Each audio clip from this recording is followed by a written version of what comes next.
Welcome back, everybody. Well, she's calling for more accountability in light of the recent IRS scandals and NSA leaks, and she's not too happy about the Senate's new immigration bill.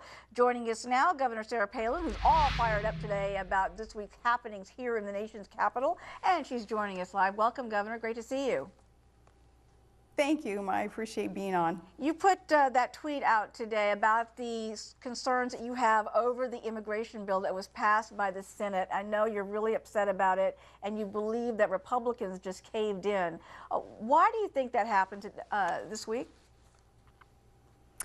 I think that Republicans who caved, along with the Democrats who caved into Obama's wishes to legalize illegal aliens, is a matter of a lack of principle and a respect for the rule of law. This was an absolute betrayal of working class Americans who do respect the rule of law, and legal immigrants who have come here and stood in line and paid their dues, if you will, and become new Americans. This bill, 24 pounds, 1,000 pages of a rush job of a bill that literally was rushed through. It was Pelosi'd. It was something that the lawmakers decided they had to pass in order to find out what was in it. It doesn't solve any of the problems that we may have with immigration, and an absolute betrayal of the will of the people and of the rule of law.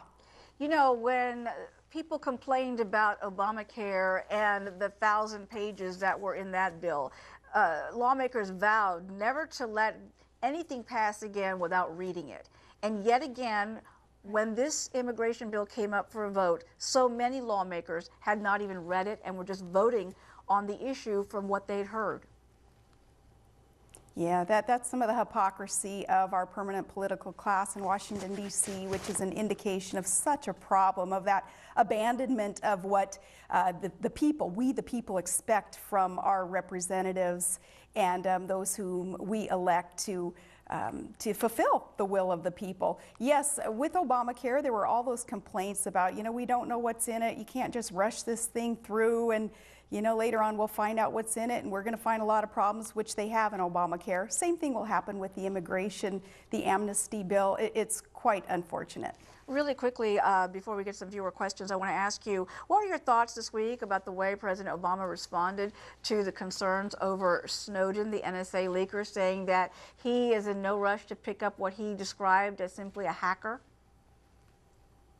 Well, you know, but the whole issue with Snowden and with the government's violation of our Fourth Amendment rights to privacy and against searches and seizures of our property, including communications, the problem there is that government has lied to us, and they do spy on our communications, and it took Snowden to disclose that. Though if he's violated the law, then he needs to get back here and answer to the rule of law, because we are still a nation that respects the rule of law, right? Even though amnesty bill just sort of thwarted all that. But with Obama deciding to just, I guess, lead from behind on this issue too, that's the community organizer in our president.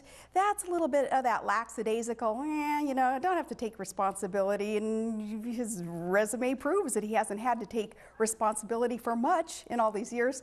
This is just another issue, another example that falls in line with a community organizer. Let's get to some of the viewer questions. I know that we receive a lot of questions from folks who are anxious to hear from you. We have one from Josh Painter, who's asking, would you and radio talk show host Mark Levin be willing to build a freedom party if the GOP continues to ignore conservatives?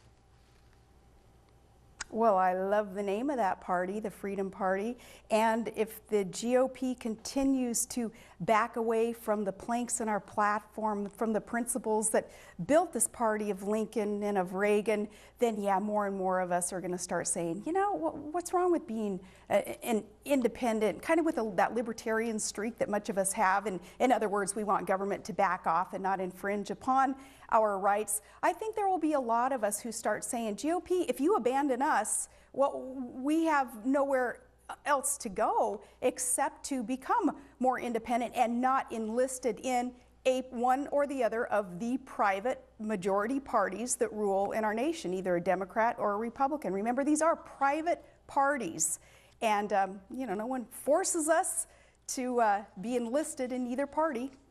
Sarah Palin, it's always great to have you on board. Thank you so much for joining us today. We really appreciate it. Thank you.